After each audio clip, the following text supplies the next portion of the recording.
Poilano lamsawo ani YouTube channel naitonai joto tako bongso sarerono. Tiruni khupor denyo krung toni bawya joto. Naitonai tako bongso sarerono khakchangmaya phayo. Ake khupor denyo krung tongye sini bawya joto no khakchangye ani YouTube channel o track krung ni bawya joto no khakchang. Pade chungtini ne tiniko. আজকে আমরা Kanchanpur Mondal committee খুব একটা গুরুত্বপূর্ণ বৈঠক শেষে আপনাদের এখানে আহ্বান করেছি।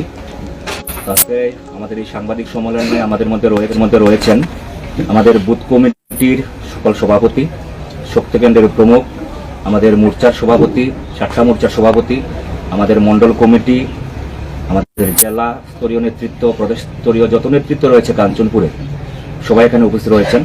আমাদের মধ্যে রয়েছেন কাঞ্চনপুর মন্ডল সভাপতি শ্রদ্ধেয় গৌতম রায় মহোদয়, আমি নিজে মন্ডল সাধারণ সম্পাদক তাপসেন্দুনাথ, রয়েছেন মন্ডল আরেকজন সাধারণ সম্পাদক প্রদীপ পাল, রয়েছেন মন্ডল কমিটির সহসভাপতি শ্রদ্ধেয় রবীন্দ্র কুমার কর, মন্ডল সহসভাপতি ক্ষুদিরাম রিয়াং, মন্ডল সহসভাপতি দীপেন্দু চাকমা, মন্ডল সম্পাদক রানাময় দাস, মন্ডল সম্পাদক রমেশ নাথ, মন্ডল সম্পাদক বিশ্বজিৎ দত্ত, রয়েছেন আমাদের মন্ডল সম্পাদক চন্তক চাকমা, আমাদের মধ্যে রয়েছেন আমাদের ওবিসি মোর্চার সভাপতি অরুণ নাথ, রয়েছেন আমাদের যুব মোর্চার সভাপতি সুমন আচার্যী, মহিলা মোর্চার সভানেত্রী অম্পি বড়ুয়া, রয়েছেন আমাদের এসসি মোর্চার সভাপতি যিশু শুক্লবৈদ্য, রয়েছেন আমাদের মাইনরিটি মোর্চার সভাপতি টাবুল বিকাশ বড়ুয়া, রয়েছেন আমাদের জনজাতি মোর্চার সভাপতি বিমান রিয়াং, রয়েছেন আমাদের কমিটির অন্যতম সদস্য অরুণ চন্দ্রনাথ, জেলা কমিটির সহসভাপতি শ্রদ্ধেয় রায়চরণ রিয়াং,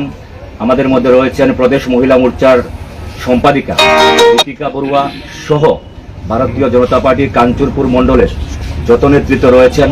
আমাদের মধ্যে রয়েছেন ভারতীয় জনতা পার্টির কার্যকর্তা জিরেন্দ্র রিয়াং, শিশক রিয়াং, বিতেন্দ্র রিয়াং, প্রদেশ রিয়াং থেকে অনেকেই কাঞ্চনপুর এক কথায় কাঞ্চনপুর মন্ডলের ভারতীয় জনতা পার্টির যত নেতৃত্ব রয়েছেন সবাই আজকের এই হাউসের মধ্যে উপস্থিত হয়েছেন। তো আমরা খুবই মর্মাহত, গতকালকে ভারতীয় জনতা পার্টির যে প্রার্থী তালিকা ঘোষণা হয়েছে সেটা দেখে আমাদের 100% বিশ্বাস ছিল যে 2018 সালে আমাদেরকে বঞ্চিত করা হয়েছে। তখনও আমাদের এই কাঞ্চনপুর আসনটি যদি পদ্মফুলকে দেওয়া হতো আমরা একা লড়াই করে জিততে পারতাম, সেই শক্তি আমাদের ছিল। আমাদের দৃঢ় বিশ্বাস ছিল 2018 সালে আমরা আমাদের প্রদেশ নেতৃত্ব থেকে শুরু করে সবার কথা মেনে নিয়েছি, যেহেতু কারণ একটা চলপাল্টাই স্লোগান উঠেছিল, আমরা পরিবর্তন চেয়েছিলাম। পরিবর্তনের কারণে আমরা আইপিএফটিকে মেনে নেই এবং বিপুল ভোটে জয়যুক্ত করে বিধানসভায় পাঠাই। কিন্তু আমাদের দুর্ভাগ্য, আমরা যাকে জয়ী করিয়েছিলাম 2018 সালে উনি জয়ী হওয়ার পর আমাদের কথা চিরকালের জন্য ভুলে গেছেন, আমাদের সাথে কোনোদিন কোনো সম্পর্ক রাখেননি এবং কাঞ্চনপুর মন্ডলেও কোনোদিন আসেননি। তাই আমরা আমাদের জেলা নেতৃত্ব, প্রদেশ নেতৃত্ব, এমনকি আমাদের বুথ স্তর থেকে রাজ্য স্তর পর্যন্ত যত কার্যকর্তা রয়েছেন সবাই মিলে আমরা মাননীয় সভাপতি জেপি নাড্ডাজির কাছেও আমরা একটা মেমোরেন্ডাম দিয়েছিলাম, আমাদের যিনি প্রভারী রয়েছেন ত্রিপুরা রাজ্যের ডক্টর মহেশ শর্মার মাধ্যমে। আমরা সবার সই ছিল, সেখানে আমাদের একটাই দাবি ছিল, আমাদের কাঞ্চনপুরে এই বছর আমাদেরকে পদ্মফুল সিম্বল দিতে হবে। আমরা প্রার্থী কে হবে সেটাও চাইনি, আমরা চেয়েছিলাম পদ্মফুল সিম্বল প্রার্থী আমাদের মধ্যে কাঞ্চনপুর মন্ডল থেকে যাকে করা হোক, কাঞ্চনপুর বিজেপি থেকে, আমরা সেটাই চেয়েছিলাম। কিন্তু গতকালকে আমরা দেখলাম প্রথম দুপুরবেলা যখন প্রার্থী ঘোষণা করা হলো 48টা আসনে 12টা আসনে প্রার্থী ঘোষণা করা হয়নি। কাঞ্চনপুরবাসী সবাই মর্মাহত হয়ে গেছেন, সারা কাঞ্চনপুরবাসীর মধ্যে একটা হতাশা তৈরি হয়েছে। দল আমাদেরকে কথা দিয়েছিল এবছর পদ্মগুলো আমরা পাবো এবং সেভাবে আমরা কাঞ্চনপুরটাকে সাজিয়ে তুলেছিলাম। আমাদের দৃঢ় বিশ্বাস ছিল পদ্মফুল প্রার্থী পেলে আমরা বিপুল ভোটে জয়যুক্ত করে কাঞ্চনপুর থেকে প্রথমবারের মতো বিজেপি বিধায়ক তুলে দেবো প্রদেশের কাছে। কিন্তু সন্ধ্যাবেলা যখন দেখলাম আমাদের এই কাঞ্চনপুর আসনটি পুনরায় আইপিএফটির হাতে তুলে দেওয়া হয়েছে, যে আইপিএফটির কোনো অস্তিত্ব নেই বর্তমানে কাঞ্চনপুরে।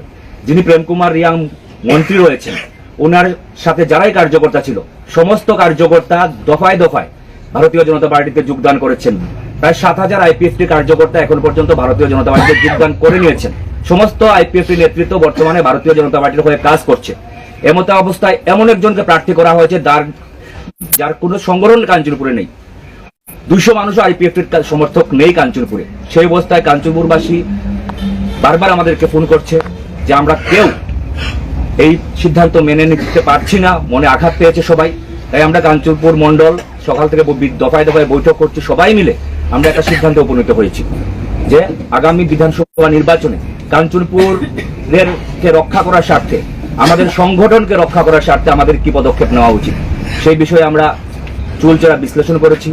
সর্বোপরি আমরা একটা সিদ্ধান্তে উপনীত হয়েছি। তো আমাদের যে সিদ্ধান্ত হয়েছে আজকের আমাদের বৈঠকে, সেই সিদ্ধান্ত সম্পর্কে আপনাদের সামনে কথা বলবেন আমাদের উত্তর জেলা কমিটির অন্যতম সহসভাপতি শ্রদ্ধেয় রায়চন্দ্র মহোদয়। নমস্কার মিডিয়া বন্ধুরা এবং আমাদের সহকর্মী যারা আছে সবাইকে প্রীতি শুভেচ্ছা। আমরা মানুষের জন্য কাজ করি, সমাজের জন্য কাজ করি। সেই সমাজকে বাদ দিয়ে, মানুষকে বাদ দিয়ে, বিজেপিকে বাদ দিয়ে কোনো সময়ই আমরা চিন্তা করছি না। আমরা আশা ছিল, প্রত্যাশা ছিল আমাদের মধ্যে গতবারে যে আমাদের ইচ্ছার বিরুদ্ধে, আমাদের আকাঙ্ক্ষার বিরুদ্ধে, আমাদের প্রত্যাশার বিরুদ্ধে একটা চাপিয়ে দেওয়া হয়েছিল আমাদের শরিক দলকে, এটা পুনরাবৃত্তি যাতে না হয় আগের থেকে আমাদের কাঞ্চনপুরের মানুষ সতর্ক ছিল। কিন্তু এরপরে আবারও পুনরাবৃত্তি যখন হয়েছে, আমরা আর আমাদের ঊর্ধ্বতন মহলের যে চাপিয়ে দেওয়া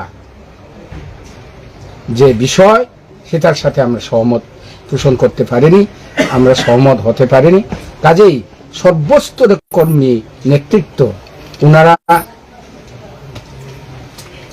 বসে দফায় দফায় চুল সেরা বিচার করে আমরা সিদ্ধান্ত নিয়েছি, আমরা আমাদের নির্দল প্রার্থী আমরা দাঁড়া করাবো। সেই নির্দল হবে ভারতীয় জনতা পার্টি সমর্থিত নির্দল প্রার্থী বিমান জয়রিয়াংকে আমরা স্থির করেছি। আমরা নিশ্চয়ই দলকে উপহার দিতে পারবো। আমরা কোনোদিন দলকে বিত্রে করব না। কিন্তু একথাও ঠিক, বারে বারে একতরফা এইভাবে আমাদের কর্মীরা পরিশ্রম করার পরেও আমাদের যাতে রাজনৈতিক ভবিষ্যৎ, রাজনৈতিক অধিকার, গণতান্ত্রিক অধিকার এইগুলা যাতে ক্ষুণ্ণ না হয়, সেদিকে যাতে লক্ষ্য রাখা হয়, এটাই আমাদের উপর মহল, প্রদেশ এবং সেন্ট্রাল কমিটির কাছে আমাদের প্রত্যাশা থাকবে। আমি ওইটাই প্রত্যাশা রেখেই সবাইকে আবারও মিডিয়া বন্ধুদেরকে আমার প্রীতি শুভেচ্ছা জানিয়ে আমার কথা এখানে শেষ করছি। নমস্কার।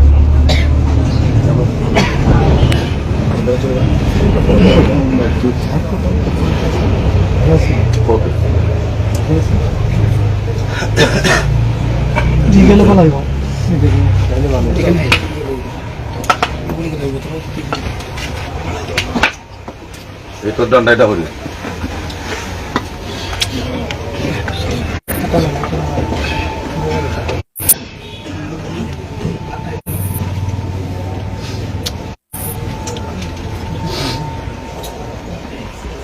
সবাইকে নমস্কার। এখানে মিডিয়া বন্ধুরা, আমরা একটা শর্ট নোটিশে সাংবাদিক সম্মেলন আহ্বান করেছি। আপনারা আমাদের আহ্বানে সাড়া দিয়ে এসছেন, আপনাদেরকে অসংখ্য ধন্যবাদ জানাই। আমার পূর্বে মণ্ডল সাধারণ সম্পাদক এবং জেলা কমিটির সহসভাপতি বক্তব্য এখানে পরিবেশিত হয়েছে। তার পাশাপাশি আমার আর খুব বেশি বক্তব্য নয়।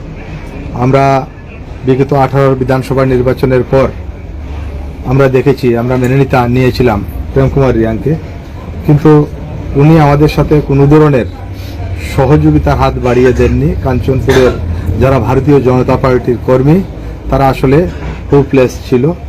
আমরা এই কারণে এবার প্রদেশ নেতৃত্ব হয়তোবা অ্যালায়েন্সের স্বার্থে কোনো না কোনো অবস্থায় দাঁড়িয়ে আমাদের কাঞ্চনপুর সিটটাকে আবার অ্যালায়েন্সের হাতে ছেড়ে দিতে হয়েছে।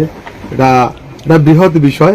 এটা কাঞ্চনপুরের মতো ছোট্ট জায়গা নিয়ে, ছোট্ট জায়গাতে হয়তোবা ওনারা কনসিডার করতে বাধ্য হয়েছেন। আমরা প্রদেশ নেতৃত্ব বা জাতীয় স্তরের নেতৃত্ব কাউকে আমরা দোষারোপ করছি না। পরিস্থিতির নিরিখে হয়তোবা করা হয়েছে, কিন্তু কাঞ্চনপুরের সার্বিক আপামর জনগণ এবং ভারতীয় জনতা পার্টির একদম তৃণমূল স্তর থেকে যে সংগঠন সেই এবং গণদেবতা যারা আছেন, গণদেবতা যারা আসলে এই বিষয়টা এবার মেনে নিতে পারছেন না, এবং তাদেরকে সাথে নিয়ে যদি আমরা চলতে হয়, কাঞ্চনপুরের সংগঠনকে আগামী দিনে যদি ধরে রাখতে হয়, তাহলে এরকম সিদ্ধান্ত ছাড়া আমাদের কাছে আর কোনো বিকল্প রাস্তা ছিল না। আমরা এখানে দাঁড়িয়ে একথাই বলবো, এখানে আমার পূর্ববর্তী বক্তা শ্রদ্ধেয় রায়চৌধুরী রিয়াং বলে গেছেন, আমরা সর্বসম্মতিক্রমে বিমানজয় রিয়াংকে প্রার্থী হিসাবে নির্বাচন করেছি। আমরা প্রদেশ নেতৃত্বের কাছে বিনম্রভাবে এবং জাতীয় স্তরের নেতৃত্বের কাছে বিনম্রভাবে অনুরোধ করতে চাই, কাঞ্চনপুর মণ্ডলের পক্ষ থেকে আমরা জনগণের গণদেবতার ইচ্ছাকে প্রতিফলিত করার জন্য আমাদের এই সিদ্ধান্ত। ভারতীয় জনতা পার্টি থেকে আমরা কোনো অংশেই একটা ফুটা চ্যুত হতে যেতে চাই না। আমরা ভারতীয় জনতা পার্টিতে থেকে এবং ত্রিপুরা রাজ্যের উন্নয়নকে সামনে রেখে আমরা এই প্রার্থীকে কাঞ্চনপুরে জয়যুক্ত করে আগামী দিনে উনি হবেন ভারতীয় জনতা পার্টির প্রার্থী। আমাদেরকে যাতে, কাঞ্চনপুর মণ্ডলকে যাতে ভুল বোঝা না হয়, সেই কথাটুকু বলে আমি সবাইকে ধন্যবাদ জানিয়ে আমার কথা বলা শেষ করছি। বন্দে মাতরম, ভারত মাতা কি জয়, বিজেপি।